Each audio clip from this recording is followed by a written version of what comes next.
Just to quickly introduce myself, Brian just said I work with the Department of Education and Early Childhood Development. Been with the ECD for about 3.5 years as the in-school educational lead. So working with PowerSchool and TyNet and all the any and all projects, I guess that have come up. And one of the big, most recent ones was electronic distribution of report cards when schools closed after March break due to COVID. So we were trying to come up with a means for schools to distribute report cards to all parents from P to 12. So always fun stuff going on.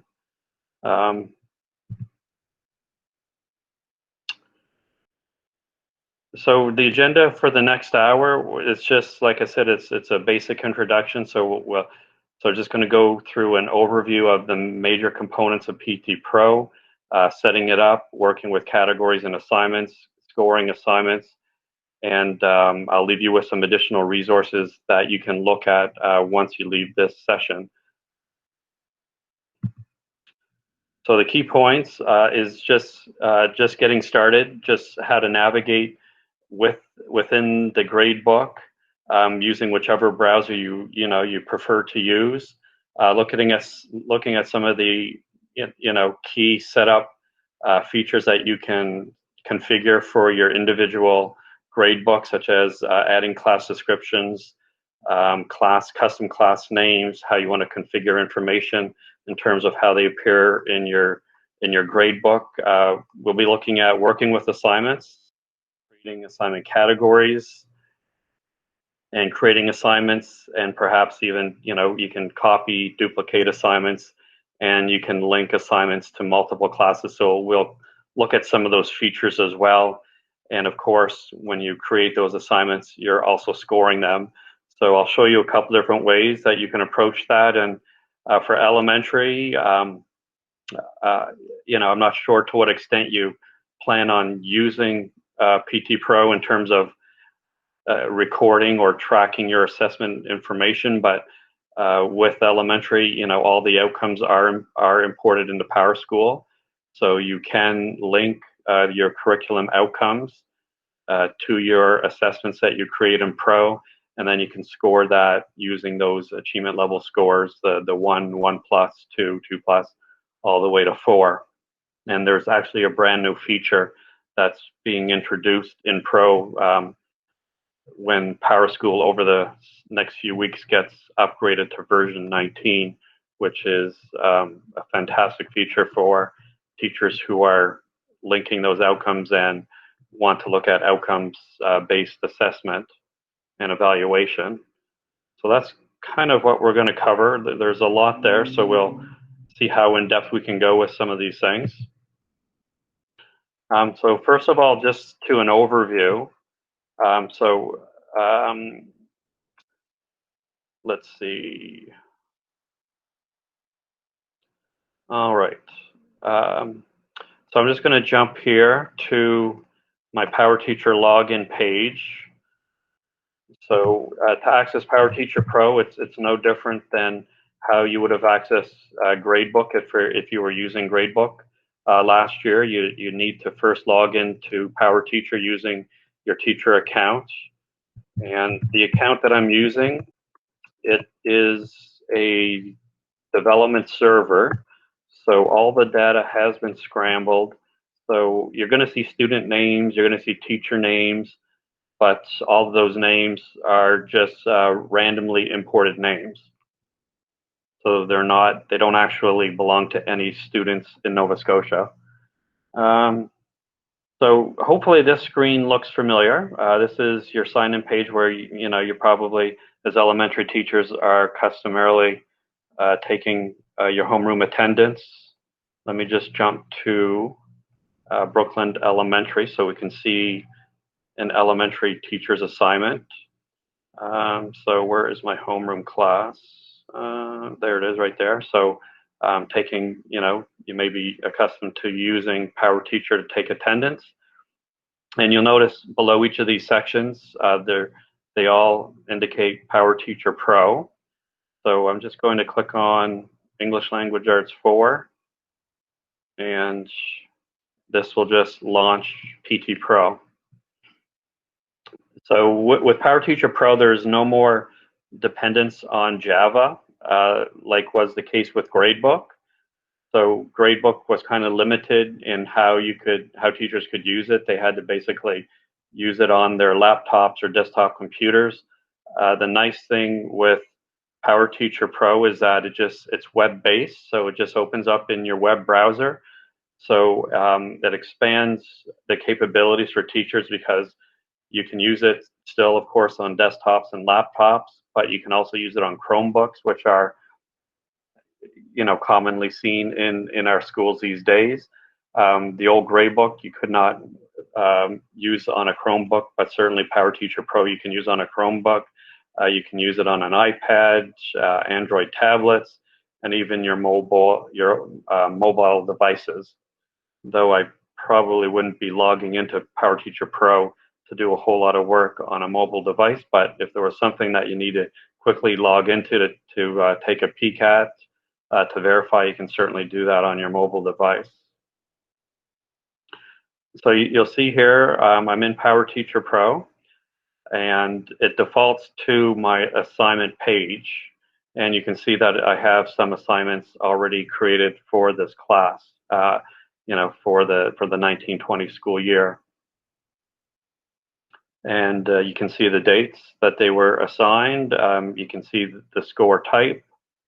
And on the left here, you can see the category to which they belong. And if you do have any questions, just feel free to put them in the chat. And Chad, as I said, is moderating, so he'll let me know if there's any questions that do come up. So just looking at some of the basic things that you can do as a classroom teacher. Let me see here. So on my class selector, I'm currently looking at English Language Arts 4. If I wanted to switch to a different class, I just click on the class selector and I can choose a different class, such as English Language Arts 7.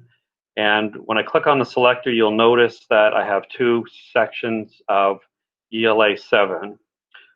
And one is section 74, one is section 75, which, and it's an administrative thing where all the sections have to be numbered, and those numbers may not mean a whole lot to you. So you may want to be able to differentiate one class of students from the other. So because I have two ELA 7s, I can create a custom name. So to do that, I can go to Settings and go to Class Description, and you'll see here Custom Class Name, and I can just take this name and I can just abbreviate it if I want, and perhaps these are students who are in Homeroom Doucette. So this would be for this first class, and you can see in my classroom descriptions I have all my different sections here listed, and I just click on the header just to expand it. And this is the other section, which is section 75. And I can say this is students who belong to the Homeroom Smith. And then I just hit save on the bottom corner. And you'll notice that it immediately changes up in my class selector the name that was previously there. So when I click on it to show my classes, I can see ELA 7 Doucette, ELA 7 Smith. So it's perhaps a bit easier for me to know that these are the Doucette students and these are the Smith students. And certainly if you're teaching perhaps multiple sections of the same course in elementary, you can do the same thing. Or even if it's a long name that you prefer not to have, like for your homeroom attendance, it's a fairly lengthy name, the default PowerSchool name. I can just take that perhaps and just abbreviate it to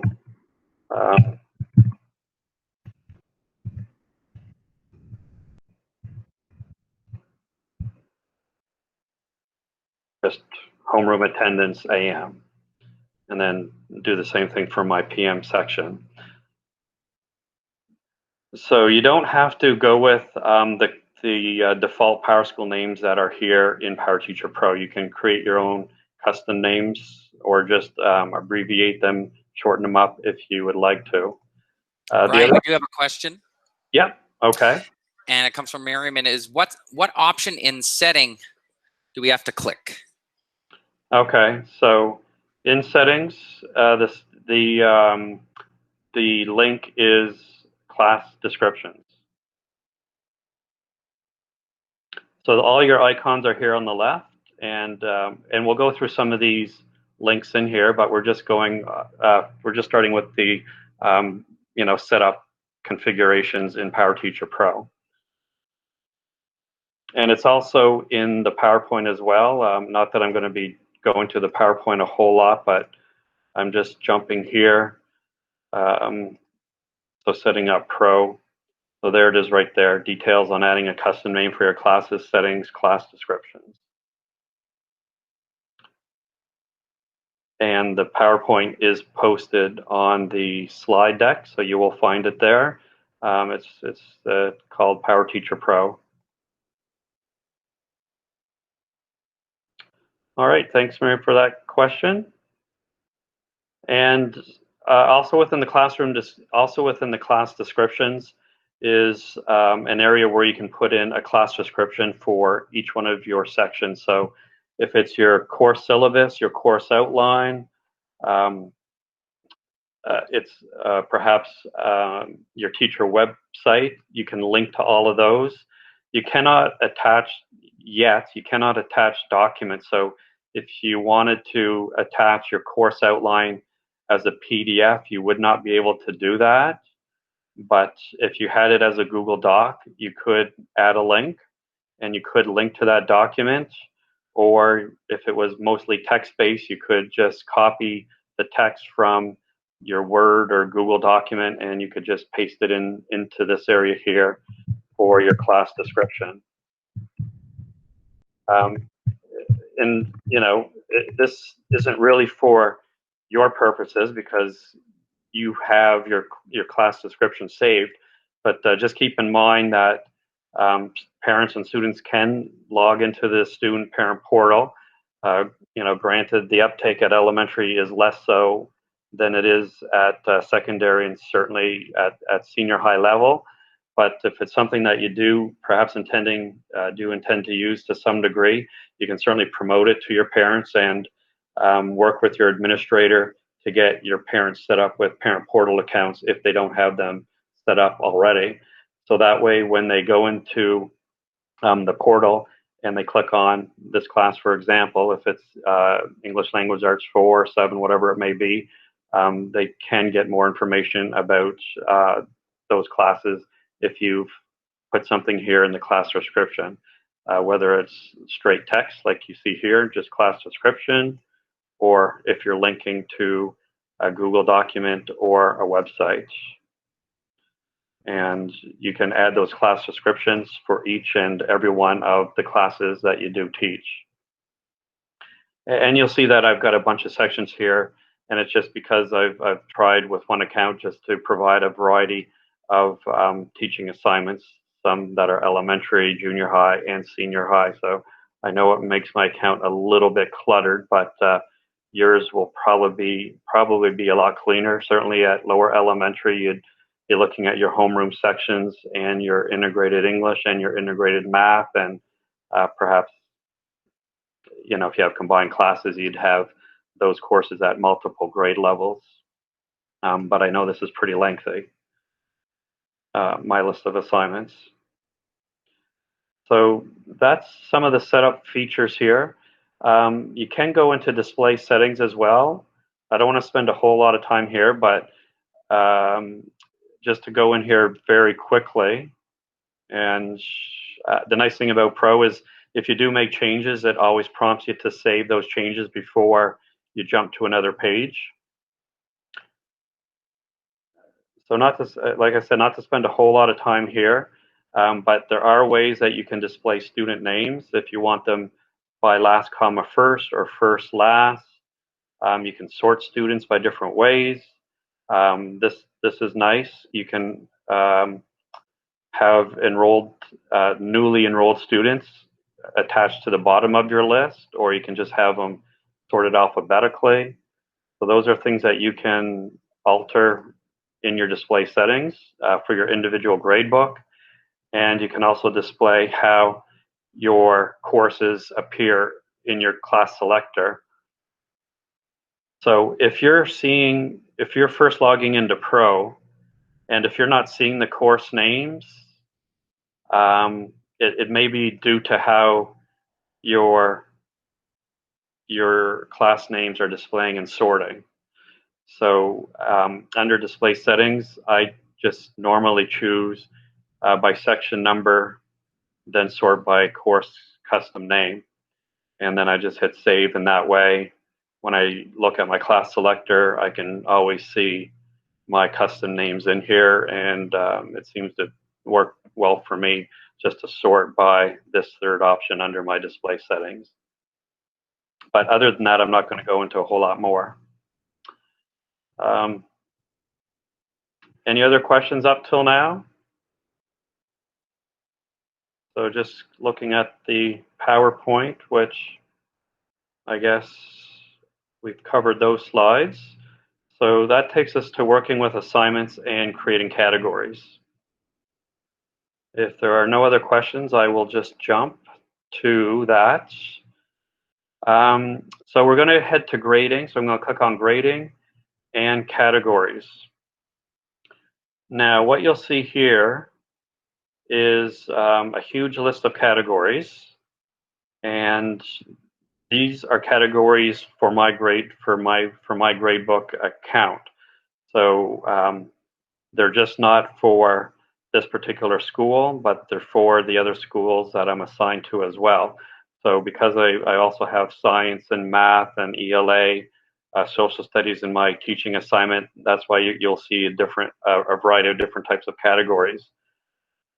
And you will notice that I do have some that are specific to ELA. You'll see I have a category based on the strands for reading and other ways of representing, listening and speaking, reading and viewing. So when you're getting ready to create assessments in PowerTeacher Pro, the first thing you need to do is to first create your categories, because you cannot create an assignment unless you have categories existing in PowerTeacher Pro. So you want to be mindful of how you want to organize your assignments. In elementary, because we're reporting using letter grades or developmental scale, it's less important how we organize. We can be a little bit more generic or flexible. When we're dealing with secondary, categories have a more important role in perhaps determining that percentage grade, but since we don't need to worry about that in elementary, you could have a category called English, and then just attach all your English assignments to English. It's very generic, but if you want to get a bit more precise in terms of how you want to organize your English assignments, you could organize them according to strand, or you could organize. Well, that would perhaps be the best way. I don't say the best way, but perhaps one of the better ways in elementary ELA to do that. Likewise with math and the strands, you'll see measurement, number sense here. I guess I don't have all the strands. I guess I just have some of them. So geometry is not there. Data management, I don't see, but those we can create at any time. So what I'll do is perhaps just create one. Because I don't have data management, if I want to create a category, I just click on this create button up here on my screen.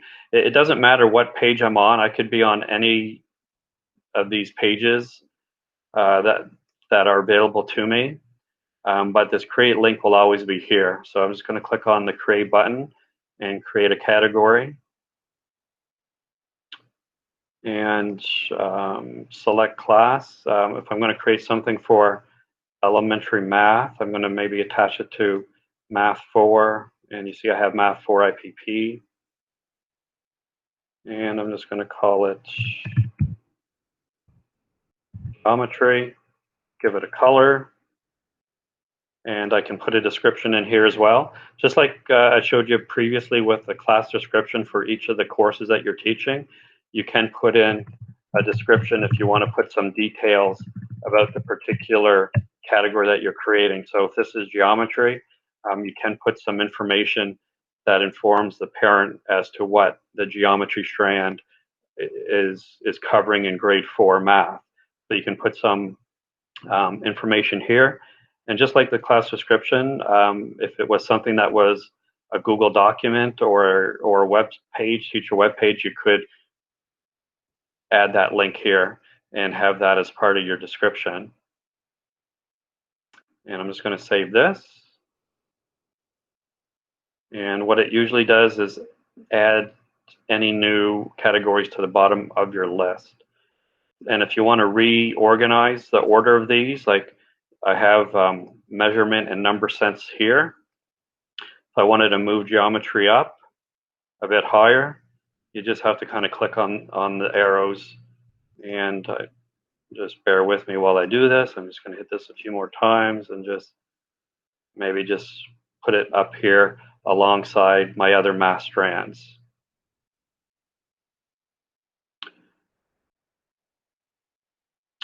So that's one category that we've created. If you need to go in and edit these categories for some reason, the edit is with this pencil icon on the right. So this number sense, it says number sense test.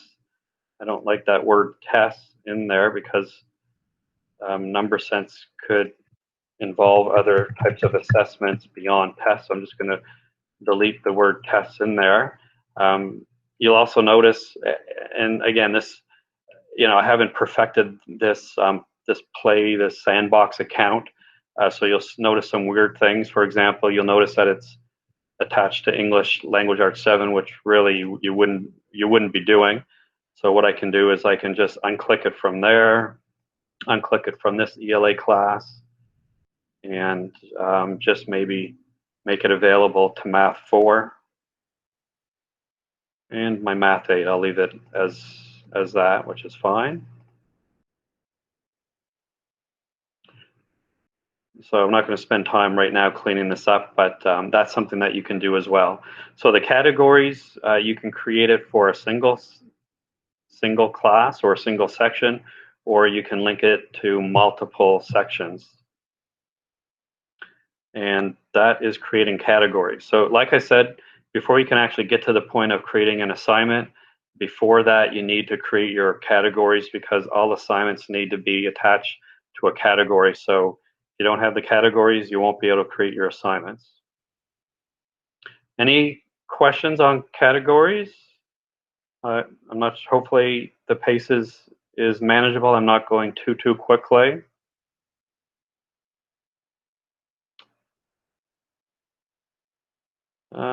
Don't see anything in the chat, so I'll just keep on motoring ahead. So just going back to the PowerPoint, so creating categories. We've looked at creating them, viewing them, editing them, resorting them. This slide on this slide doesn't pertain to us because we're elementary, so you don't have to worry about traditional grade setup. And I guess that takes us to creating assignments. So now that we've got some categories in here, now we can go to our assignments. I'm just going to click on grading and assignment list. And let's jump to actually English Language Arts 4, elementary section. And you'll see that I have some assignments in here already. And I think this was what I'd first shown you when I first opened up PowerTeacher Pro.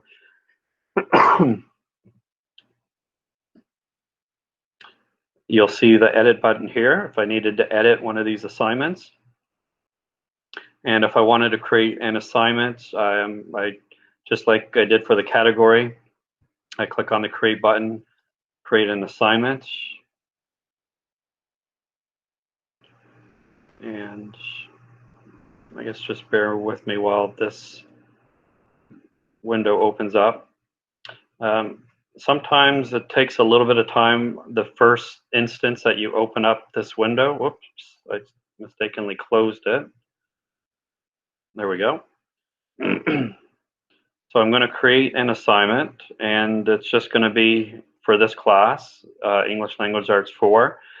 But in Pro, the nice thing that you can do is that you can attach it to multiple classes. That was something that you could not do in Gradebook. An assignment was attached to a single section, but in Pro you can attach it to multiple sections. I guess I don't have another English 4 class. I'll just leave it to this one. And I had an assignment called Fantasy Story, so let's just call this Draft. And this is why we had to go first to our categories, is because you're prompted to select a category. And I'm going to choose the writing strand, and you can give it a point value, or you can give it collected only. If you're putting it on points, you can assign whatever points you want.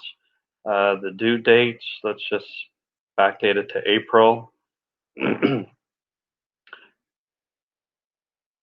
The other nice thing, when you click on, there's other tabs available to you here when you're creating an assignment.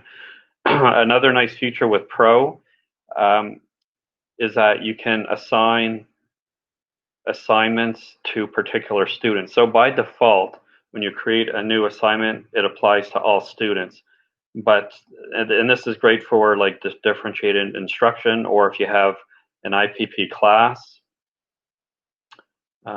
Just give me a second here. Oh, I think I know.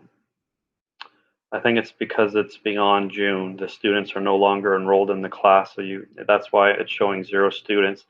But in the normal school year, you'll have your roster here if it's 20 students or 25, and I'd be able to click here on Add Remove Students.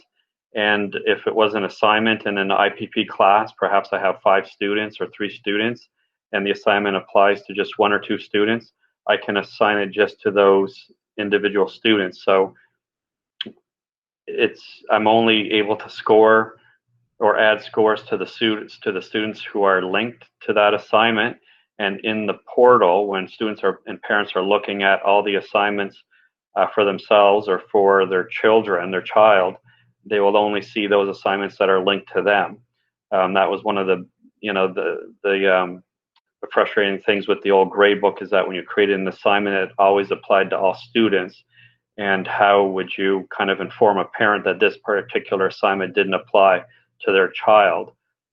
So it's easily manageable within PT Pro, because you can just select the students to whom they apply. And we can add our outcomes here. I'm not sure what's going on here. There's something missing here. Oh, that's why. Somehow I unchecked that. Let's try this again. There we go. Much better. All right. I guess I'd made a mistake on my first tab. I had unchecked the class by mistake.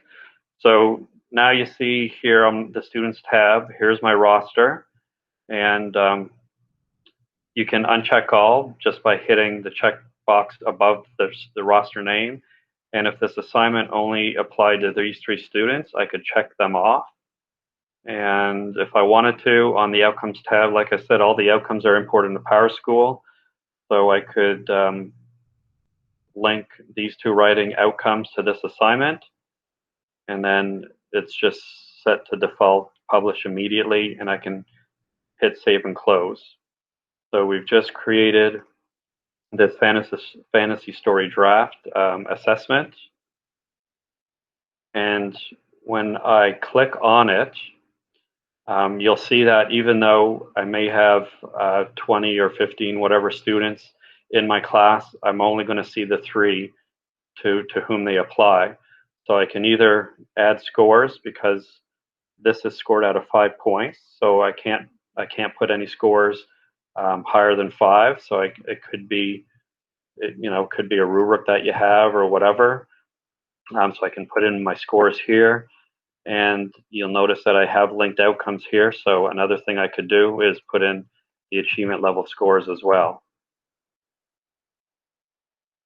And you can either, if I'm using my laptop right now, so I can enter the scores using my number keypad on my laptop, or you can use it using the score inspector here on the right hand side. So either way you can use to enter scores. I'm just going to hit save. And I guess while we're looking at this assignment, there's some other things that we can do. There's flags here. So if Alex had submitted it late, you can put a late flag here. If Sarah has not yet turned it in, the other thing I can do is put in missing if it was missing, or perhaps she was absent. So these are different codes I can put in for this particular assessment. And I'll just hit save.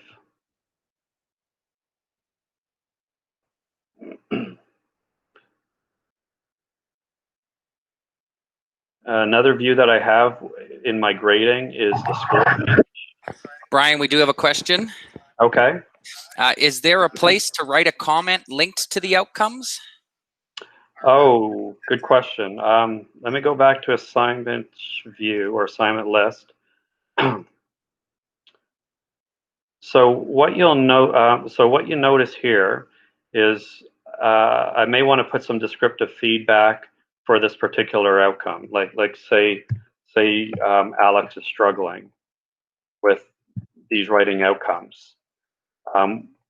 There's what all I can do here is put in a score and put in a flag. That's the only thing I can add under the outcome. But what I can do is under the score here, let me remove the 4. One thing you will notice is that under the score column, you can add a comment. So there's my comment there, whatever descriptive feedback I want to put in. And I can add that here. And when I hit save score, you'll notice right here, actually, let's make this view a bit bigger. Yeah, this is one of the other little tricks is when you click on your name, you can change your view from small to medium to large. So I should have probably had that on large from the get-go. Hopefully things weren't too small on your screen. But anytime you see a comment, you will see this blue comment bubble in the cell. So this informs me that Alex has a comment here. So that's how I would put that comment in if I wanted to put some feedback. I cannot put it directly under the outcome, but I can put that comment under the score column related to this assignment. And I have lots of characters to play with. There's 4,000, so certainly more than enough room to say what you need to say, even if you need to address multiple outcomes in a single comment box. That's not an issue at all.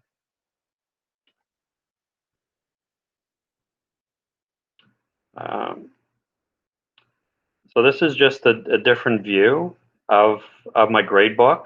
There's assignment list where you can see your assignments. This is score sheet, and you can see my class roster, and you can see the different assessments along the top here, and you can see a lot of these have check marks.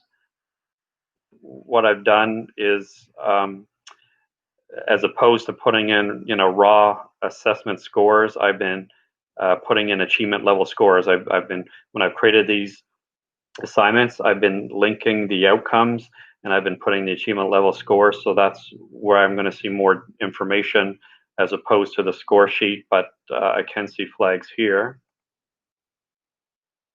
And there's a comment there. Yeah, there's a comment there. I guess I haven't put in a whole lot.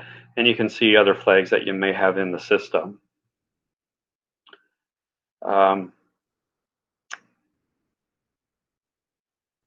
Any other questions on creating assignments? Looking at scores. One of one of the nice things, and with reduced outcomes in elementary, if you are, thinking of perhaps using it even for one of your classes, perhaps not all of them. I guess in lower elementary, you just have the two classes, the integrated ELA and the integrated math. But all those sections do. Do I have an integrated? I can try to jump to a different section after, but for lower elementary teachers, even though you only have two sections, like the integrated ELA and the integrated math, you will see the outcomes for all the different courses within those two courses. So when you're linking outcomes in integrated ELA and lower elementary, you're not only just going to see the outcomes for ELA, but you'll see the outcomes for math, for social studies, for science, for health, for ICT. So you're able to do cross-curricular work as well and link outcomes from other courses. Brian, we do have a question. Okay. And it's, after you put in a comment, can you still put a number grade? Yeah, for sure. If I go back to here, if I wanted to still score this, I can make it a 4 out of 5 or whatever I want to make it and save that. Yeah, for sure. Or if it was something where I just wanted to put delete the 4 and just put the check mark that it was collected, I can do that as well. So it depends how you're using the Pro. Some teachers are putting in raw scores. If I go to perhaps which class, maybe let's try Math 8. Trying to find an example. Yeah, so here's a grade book where it's more traditionally set up, where I still see my assignments up here along the top, and you see that they're different colored. Each assignment has a different color because it's based on the category.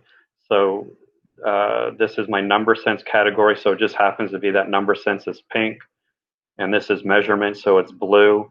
So all these three next assignments, these are all number sense because they're all the same color. And you'll see that these are all raw scores here, and I can add comments here as well. I can add flags, and I can save that, and you can see that reflected here on my screen. Let's go back to English 4. So if I click on one of these assignments, there's different ways of jumping to assignments, and as you get more familiar with Pro, you'll notice that there's perhaps more than one way to go to an assignment. If I wanted to look more closely at this particular group discussion, I can just click on it on the header as you see here, go to assignments, and it takes me to the group discussion page. You can see my roster, you can see the scores, and you can see the outcome that I've linked. And when you hover over the header, there's sometimes more information that'll pop up. So I know this isn't the best view for teachers to see this identifier. It's more technical, it's more administrative in nature, and it's something that teachers don't really use every day in their everyday language or course outlines. But if you hover over it, let's do that again. There, you can see what that outcome is. So this outcome 0-1 is a listening and speaking outcome. And if I needed to adjust scores here for my achievement levels, I can do that in here. And I can close my score inspector. If I want to quickly jump to another assignment, there's this up here, and I can jump to the past journal, and you can see that this was issued on October 16th, and there's two outcomes that are attached to this assignment. Outcome 6, which is a writing outcome, and outcome 7, which is another writing outcome. And you can see the different scores that I've assigned based on how the students fared on this particular assessment. So one of the great things with linking outcomes to your assignments and putting in those achievement levels, this is a brand new view. It's a brand new page. It's under Students and Standard Score Sheet. In September, the standard should be replaced with the word outcomes because, you know, PowerSchool is a U.S. product, so by default it's called standards. But we've replaced all standards with outcomes, so that language should be updated in the fall. But I'm going to click on it.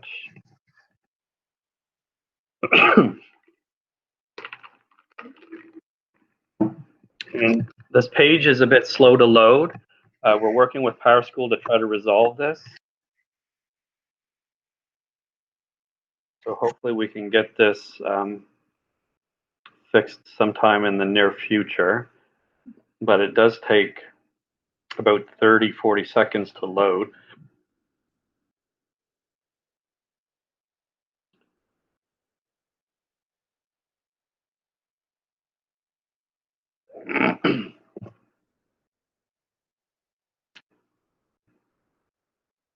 And let me just go back to my PowerPoint while that's loading. So we looked at creating assignments, didn't get to duplicating or copying them. Viewing the assignment list, we saw that. We saw the score sheets. This is what I'm trying to show you now is the outcome score sheet. And we've also looked at scoring assignments as well. I did not show you filling scores, adding comments. I guess I can go back to that to show you how to fill scores.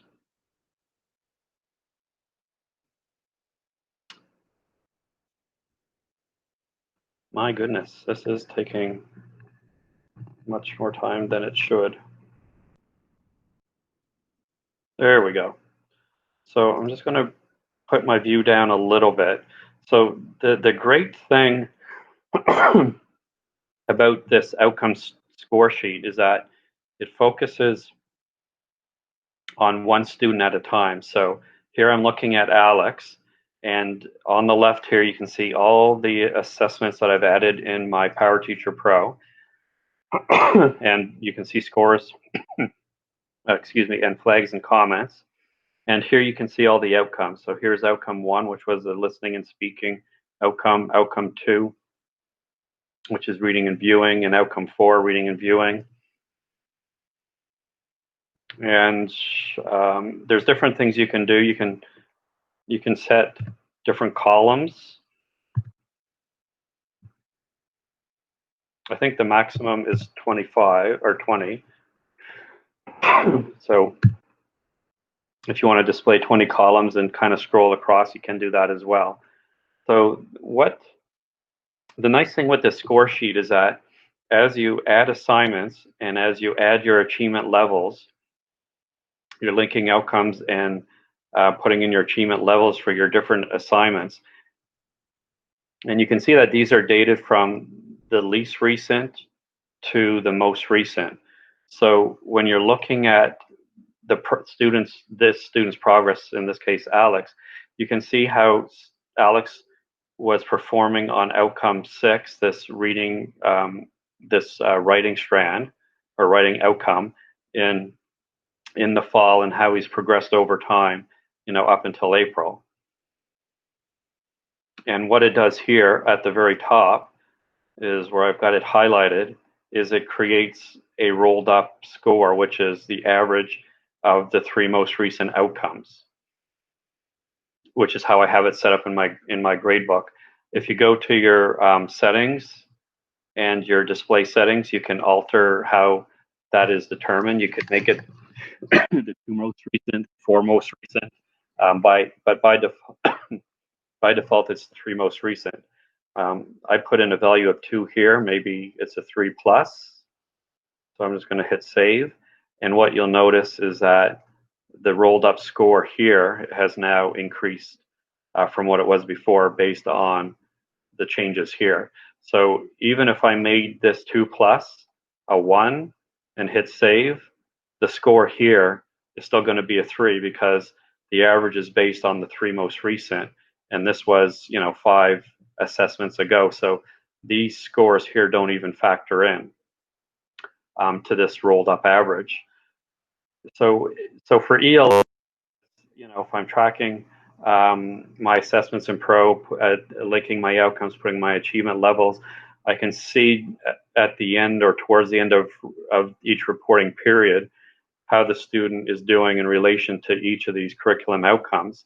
And I can see the progress over time based on the most recent evidence. And I can use this as a determination for the report card grade if I have a lot of my evidence in Pro. I mean, I may have other evidence, outside of Pro, which certainly will happen in elementary, because a lot of it is formative, and you may not want to put formative stuff in here, but you can certainly put checkpoints or summative types of assessment work in Pro, and use that evidence to help determine what your report card grade may be, just by looking at these rolled up scores and saying, that may be for term 2, Alex is a B or a C, whatever it may be, right? You have to use your professional judgment to determine where Alex should be on the report card for that reporting period.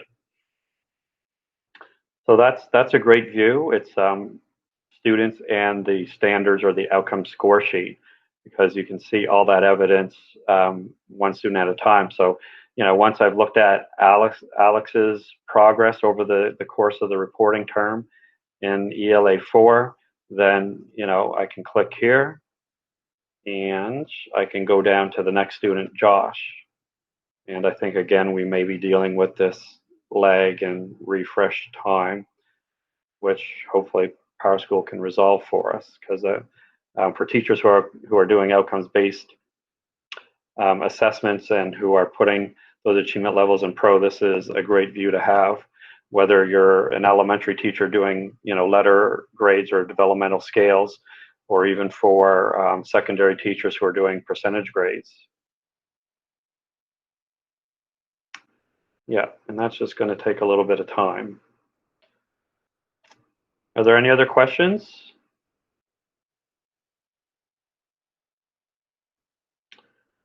How that relates to report cards, I guess, to show, let me just try to, if I can get out of this screen here. If I go to my homeroom class, my homeroom AM class here,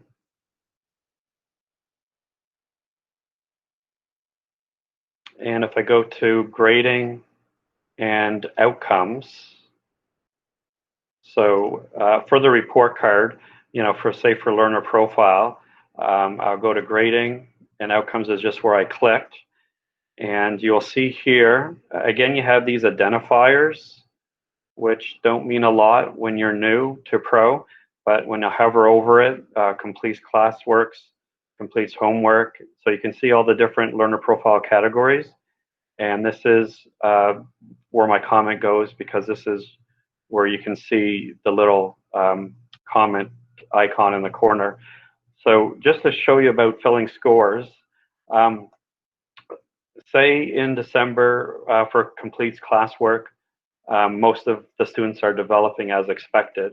So I could go down one at a time and put in DE, DE, DE for this class roster of 24 students. The other thing I could do is just fill down. So I'm going to click on the fill down button, and what it does is it just fills all the empty scores with DE, and I'll just hit save. Now, if there are a few students like Lorraine, who is well developed, and Joel, who perhaps needs development, I can just individually change those scores as I need to. But you see, most of them are developing as expected. When I'm going to completes homework, I can do the same thing. I can click DE and perhaps fill down. And a different option would be, if a lot of the codes that I applied here or set here apply to completes homework, I can click here on the header where the little caret arrow is. I can copy these scores, and here I can paste them. And then if I need to individually change some of these, I can do so. And I can hit save, and I can copy this and paste that, and just go along each of the profile categories. One thing you want to make sure of is that you're in the correct reporting term. So this is set to T3. So if this were December, you'd want to make sure you're in T1.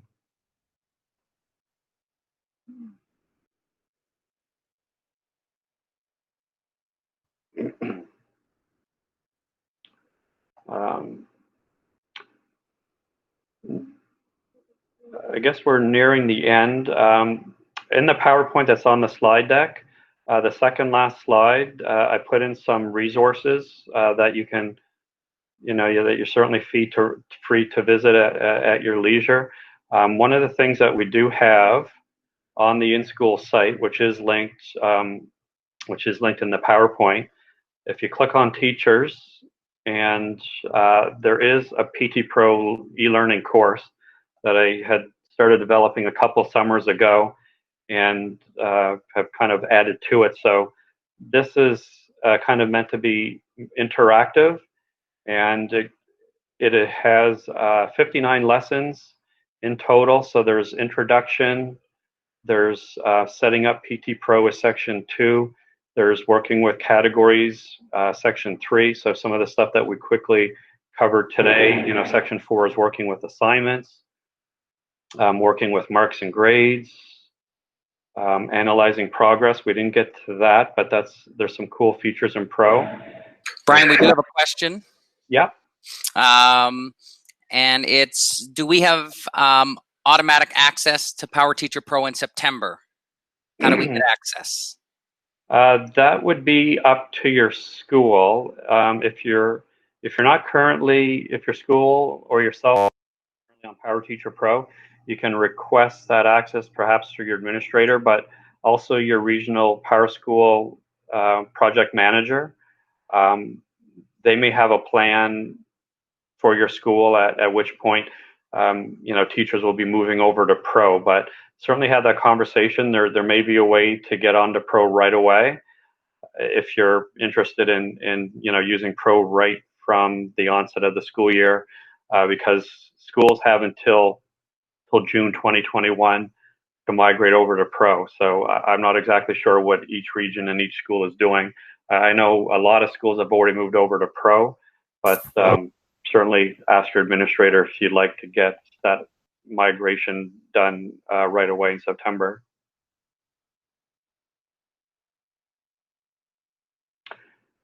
Section 8 on this e-learning course is completing elementary report cards.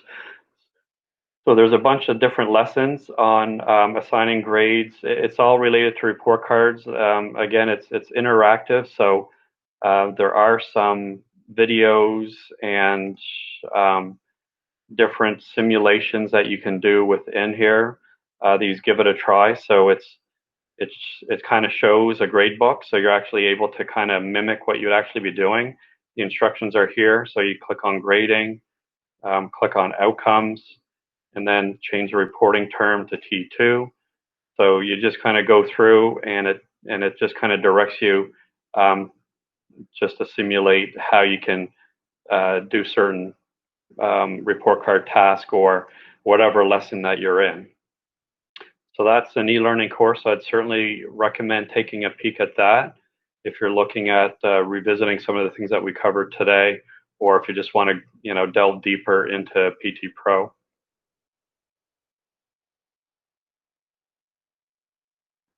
And I think that probably takes us to the end, I guess. 2:02. I think we should call it a day right there.